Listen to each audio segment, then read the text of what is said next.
Indeed, this morning we are hosting the chairman of the All Progressives Congress, Professor Nentawe Yilwatda, who is the national chairman of the APC. Thank you so much for joining us this morning, Prof. We've been seeing you seated and set up for quite a while because it joins us all the way from Jos. We have to thank you for your patience and for coming on really early to join us this morning. You have now been chairman of the APC for at least 2 months. I want to believe that by now you have now been able to settle in. What have been the first tasks that you've had to handle as chairman of the All Progressives Congress? My first task as the chairman of the All Progressive Congress was to take up the by-elections that took place in 17 constituencies, covering the Senate, the House of Representative elections, and House of Assembly elections, which we have to quickly ensure that we upload the list. We went into campaigns. I visited some of the states that we wanted to win, to assist them in the campaigns and mobilization and strategy also. So we did those strategies and ensured that we win the elections, and we won 13 out of 17, which to us was a good response by the people of Nigeria, showing massive support for APC at the national level as the most preferred political party across the country. We're able to win in all the 6 geographical zones compared to other political parties that could not win beyond one senatorial zones. And so which shows that our party is still strong, is still acceptable, and is the most formidable force in Nigeria. Well, while you might say so, it does appear that indeed, I do know that the APC will have its own internal issues, but I know that there will also be other parties who would strongly disagree about the APC being a formidable force. We've seen internal wranglings within your party that have now seen some members of your party defect. We haven't seen them, well, some of them have outrightly defected, but clearly some of them are still within the ranks of your party, saying that they're going to be working for a coalition come 2027. How have you received that news? If you want to discuss about defection in the in APC, we have minimal defection, very, very minimal, compared to people who are trooping in every day. If you look at the number of National Assembly members who are trooping back to APC from the other political parties, if you look at the number of the State Assembly, the people from National Assembly, and even other notable politicians, including governors, who are trooping into APC every day, it tells you that APC is still the most preferred political party, and we're still even receiving more people in the next coming weeks. We're having more than thousands of people who are trooping in across Nigeria, across the country, across all the 6 geographical zones, and that shows the kind of acceptance and popularity of APC across the country. I cannot say that maybe 1 or 2% from APC may want to move to the other side, but majority, we have more people coming in. For every 1% that wants to leave APC, we have like 1,000 people that are coming from other political parties in the APC. So you're not going to be wooing those who have now left the ranks of your party, are you? Of course, we're talking to them. I'm also, most of them indicated the intention to return back to the party. A lot of them who even, because some resigned, but they resigned. Those people that resigned have not taken a step to join the political party. They're still, they resigned, but have not taken membership in another political party. And most of them are still talking back to me. I have a window for them, and I'll be talking to them also. We'll be engaging them. Because, politics is about engagement. And we're making sure that we engage as many people as possible so that we can return them back to the fold. It's still their home. One of the things that has always bedeviled many political parties has been this issue of internal democracy. Your party got into some controversy recently when it started to talk about an endorsement for President Bola Tinubu for 2027. We saw what happened with the former chairman of the party when he mentioned that and did not mention the name of the vice presidential candidate. Some people said that that was an error, and perhaps one of the things that you can tell us if that is the situation, or you can decide to be quiet on it, that was one of the things that led to his ouster as national chairman. Some other people say, oh, well, it was just the party responding to the clamoring that, oh, the North Central should be represented within the ranks of the All Progressives Congress.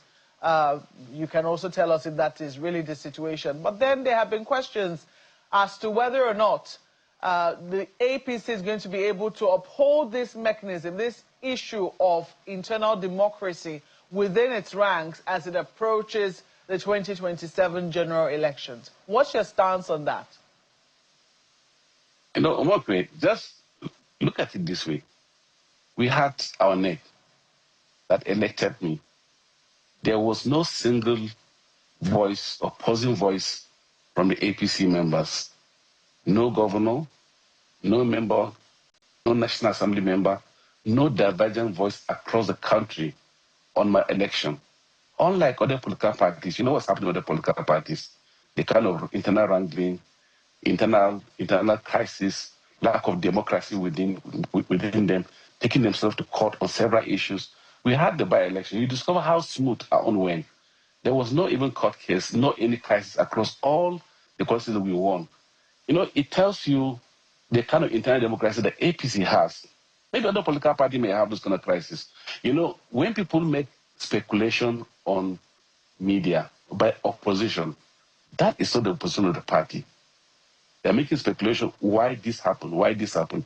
But nobody in APC has raised any voice or any opposition to all that has been happening in APC. Nobody has gone to court.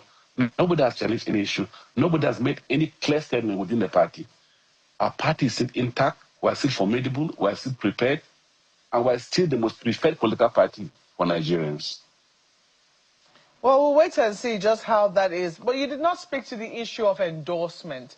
You have said that people have been speaking about what exactly would have happened within the APC. But speak to this issue of endorsement, because your party, we've heard that, oh, you're not going to be printing just one form. But then there are those who are saying, oh, President Bola Ahmed Tinubu has the endorsement of the party for 2027. What does that mean?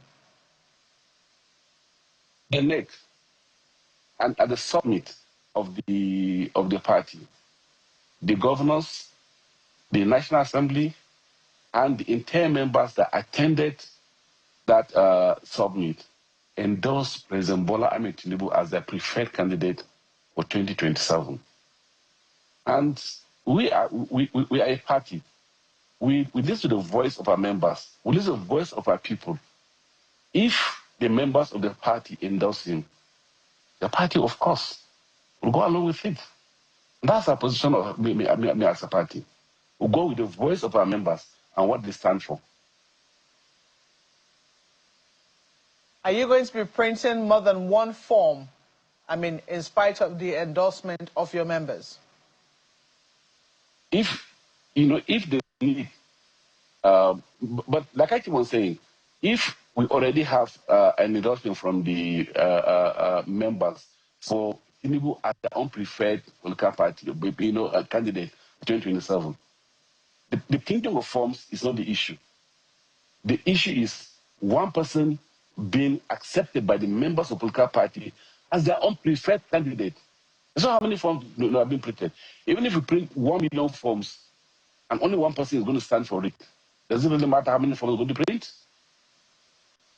Well, some people will say it's their right to be able to pick up the forms, and it's their right to be able to, decide if they want to run for president or not, and that the party cannot stand in their way. Can the party do that?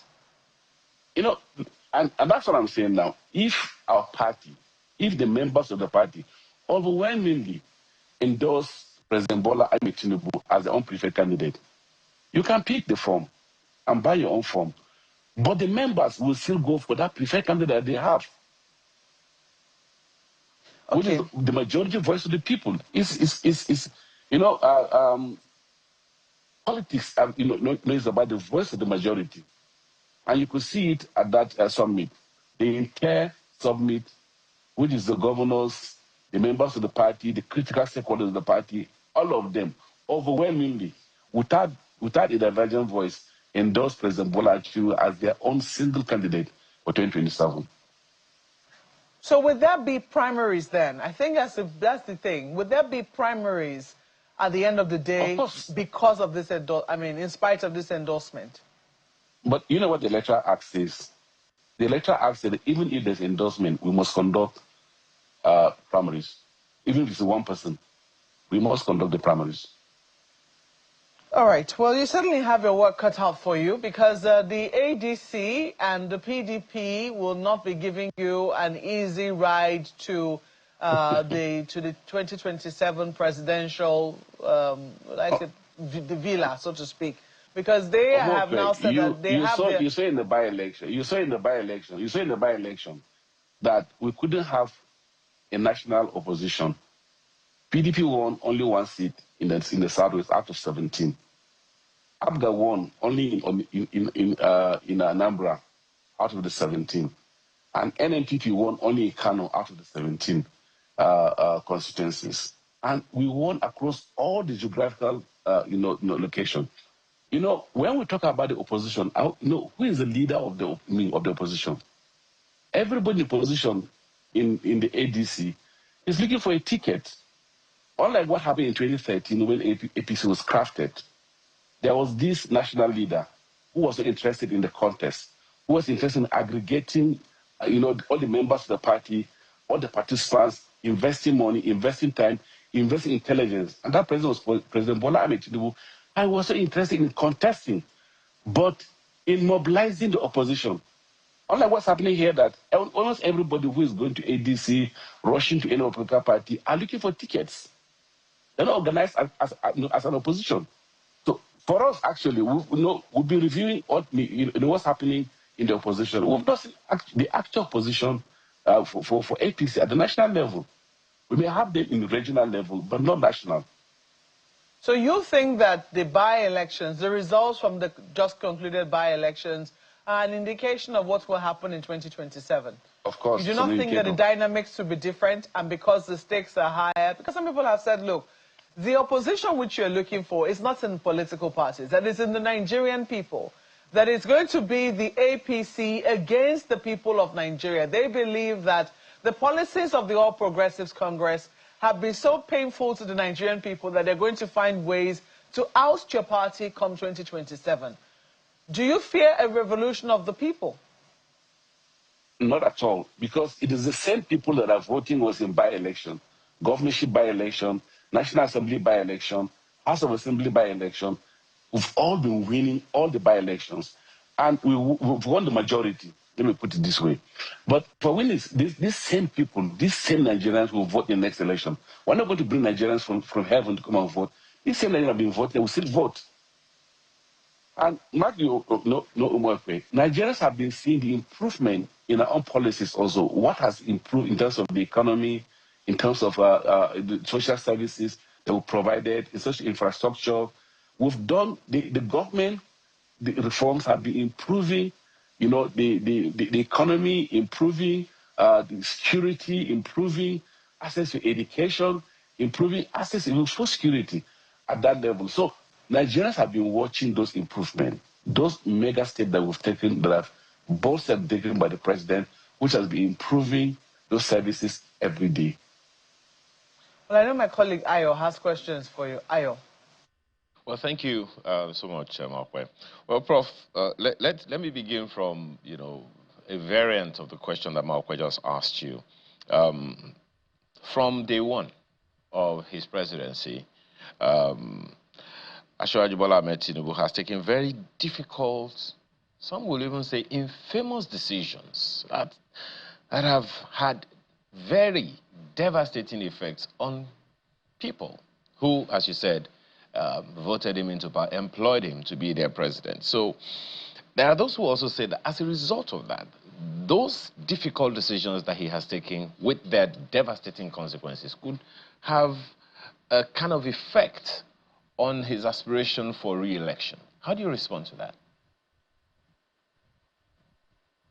Difficult decisions were the promises that all the candidates met because all Nigerians accepted that we needed those changes at that point in time. And you know it.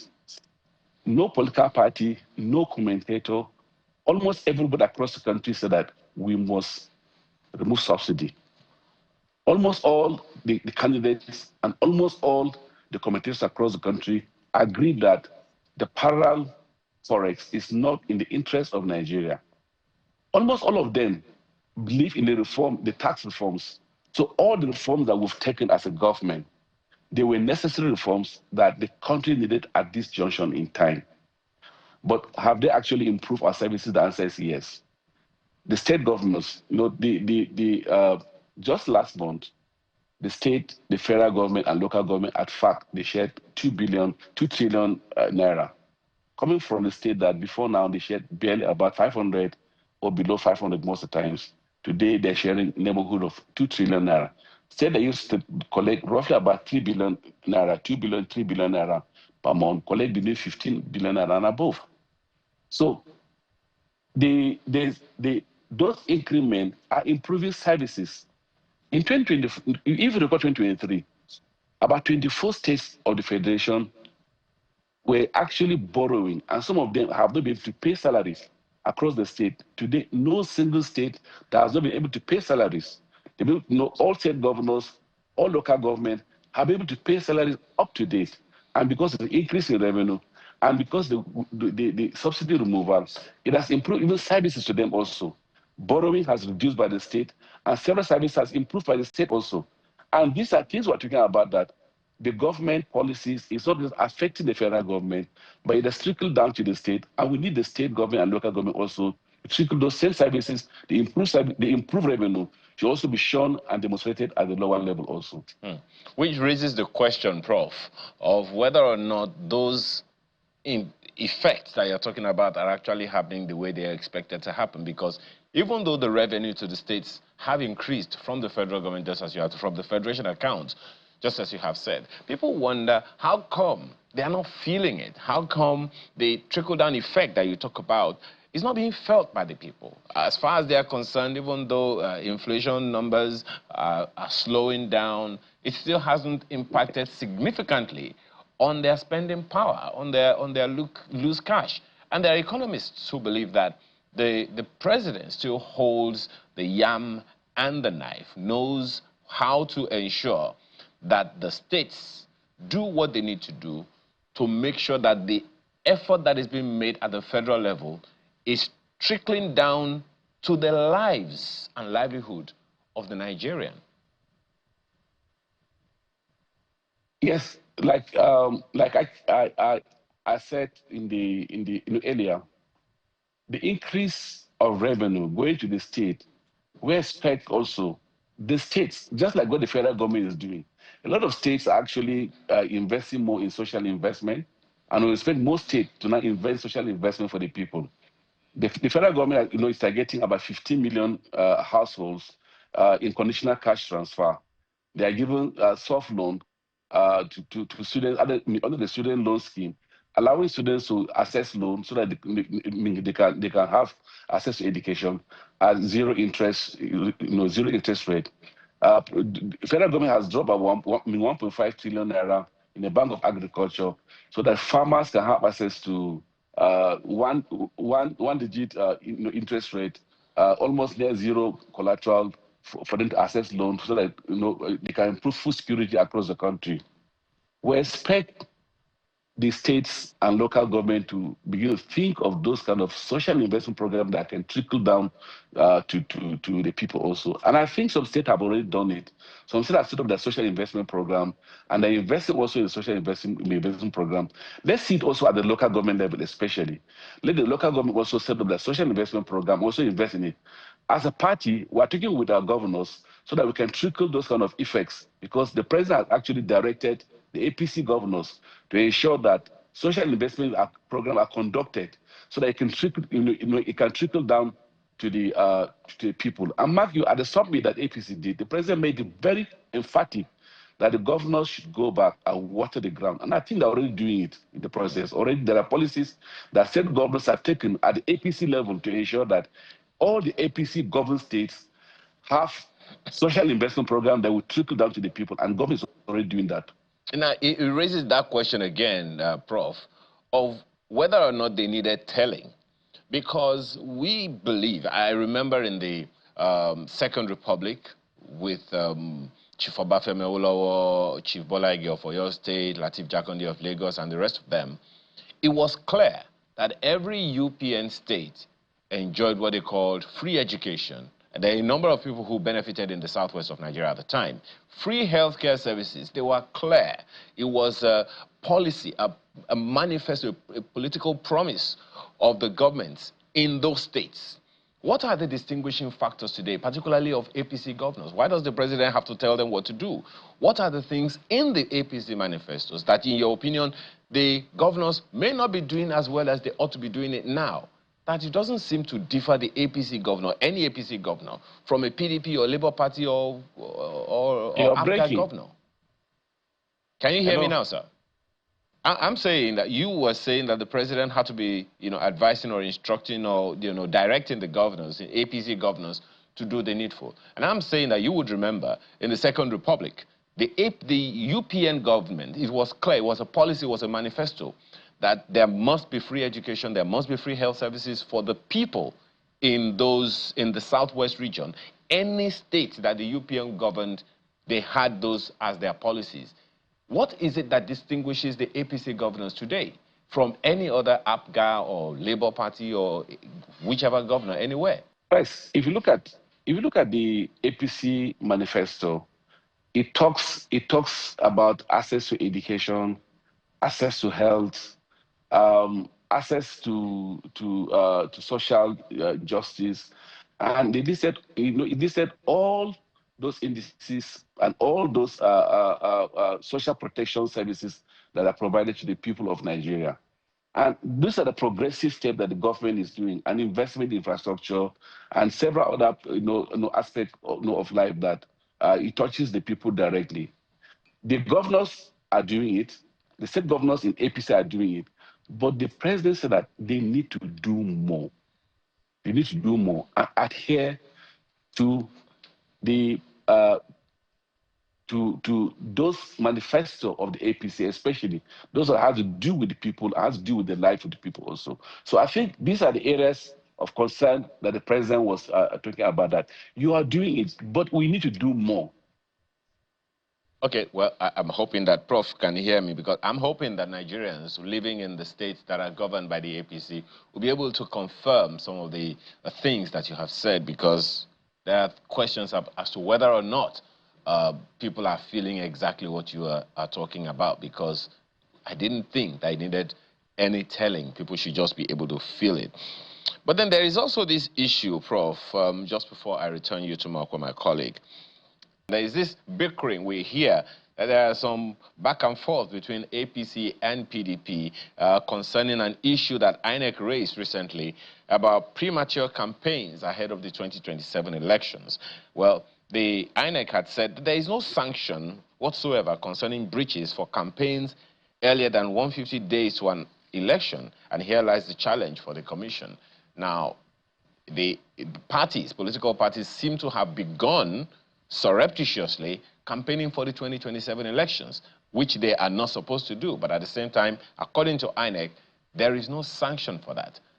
What do you think is responsible for that, Prof? We in the APC will not start any form of campaign. I don't know other political parties, but we in APC will not start any form of campaign. You will not come in and see any campaign, vote for so-so person in our own secretariat, on the street of APC, any APC governed state. And I've not seen anywhere that any APC governor has made even a video clip or on media doing a campaign. So there's no any form of campaign for now by any political party or by APC in particular. For us in APC, I don't know with other political parties, but we in APC, nobody has said any form of campaign. And the Electoral Act specifies what is called campaign. It's not just saying that I want to be this, that forms a campaign. There are almost about 6 items that form what is called a campaign material.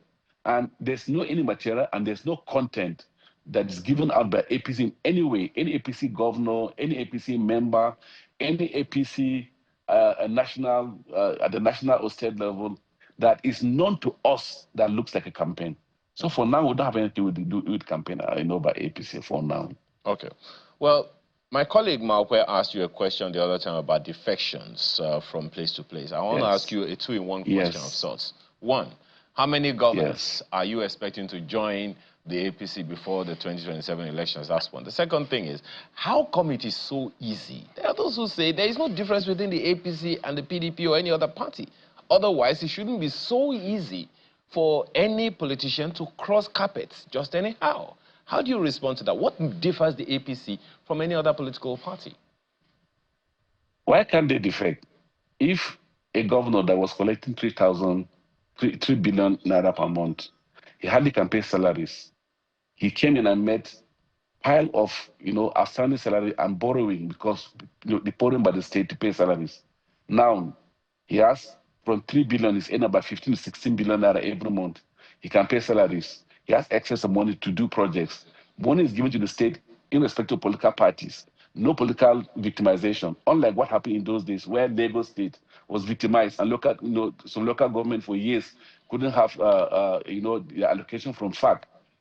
All these things are seen by the governors, and the governors want to maintain APC at national level so that they can enjoy those dividends of democracy coming to their people. That's the reason why almost every day we have people calling us on phone. Look, this reform are yielding the needed benefit. We want to join to support and strengthen democracy at the center so that President Tinubu will return in 2027 and continue with what he's doing. That's what informed most of the governors, National Assembly members trooping in every day to return back to APC so that they can strengthen APC and strengthen the return of President Bola Ahmed Tinubu in 2027. That's the reason why they're coming. And mark you, if you say one person leaving APC, like I said, before 2027, majority of Nigerians would have supported APC, they're standing for APC, and we're assured of us winning most of the state, most of the National Assembly seat, most of the House of Assembly seat, and we form majority across the country because it's a dream as a political party to dominate the entire Nigeria. You haven't answered my first question, Prof. How many governors are you expecting to join the APC before the next general elections? But do you want to, do you want the number? Yes, I do. In figures? Yes. It's part of our trick as a political party, part of our trait. Political secret that we need to keep. That's our joker. You still haven't given me a number. That's what you asked me if I wanted a number, and I said yes. The number is the joker. The number is the joker. And we're keeping it. Just keep waiting and keep following. All right, Malkwe, it's back to you to wrap up with the Prof. Okay, I was just saying that you are telling Ayo that campaigns haven't officially started, that your party hasn't started campaigns. But I was saying that here in Abuja, lining the streets of the Umaru Musa Yar'Adua Expressway are pictures of President Bola Tinubu put on little billboards hung on streetlights, ostensibly to mobilize people for some door-to-door campaign along that, along that road. And it looks very much like a campaign has already begun. You will also see massive billboards in some strategic areas of the FCT where some people are saying, some grassroots people are demanding that he return in 2027. Wouldn't we call that a campaign? Never. Go and read the Electoral Act, and you see what is called a campaign material. There are almost 6 items that must be in a material for it to become, a campaign document. And all those things you are seeing there are just pictures of the Mr. President. They are not campaign materials. Campaign materials must have a date. Campaign materials must have a logo of the party. They must have this. They must have that. There are many items, and if you check all those items, they don't contain all those issues that that specifies what is called campaign material. So those people mobilizing support for the president ahead of 2027, they are not campaigning for the president. Which political party will not mobilize membership? Mobilization is part of political activity. but not actually campaign activity. Mobilization is a constant act of political activity, and we keep mobilizing every day. Even after a day after election, you start your mobilization. With the picture of the president on it? Of course. That doesn't form a campaign material.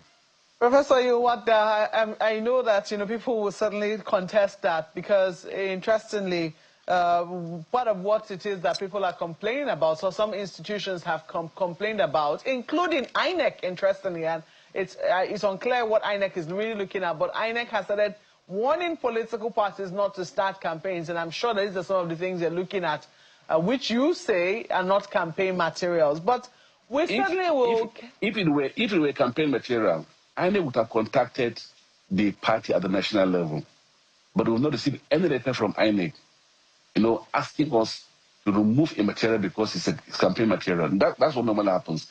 If a material looks like campaign material, INEC is supposed to write a letter and ask us to remove the material because there are content that have to do with campaign, issues. But for now, we've not received any letter from INEC. We've not received any dissenting voice from them. And mark you, like I said, the letter has specified what is called, a campaign material. And all the material there are not campaign material. Do you know the people who are doing this mobilization? Are they members of your party? Of course. We have wide reach. Okay. We have a very wide reach across the country. Our members are, that's why I said that APC is the only political party that is nationwide for now. And it has, an overwhelming acceptance by Nigerians across the country, covering all religions, all tribes, all geopolitical zones. Like you saw, I was telling you about the last by-election. Professor,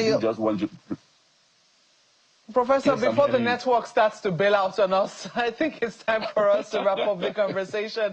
We have to thank you so much for speaking with us this morning. Thank you so very much. Professor Nentawe Yilwata is the national chairman of the All Progressives Congress, and he joined us virtually from Jos, the capital of Plateau State. Thank you once more for speaking with us. Thank you.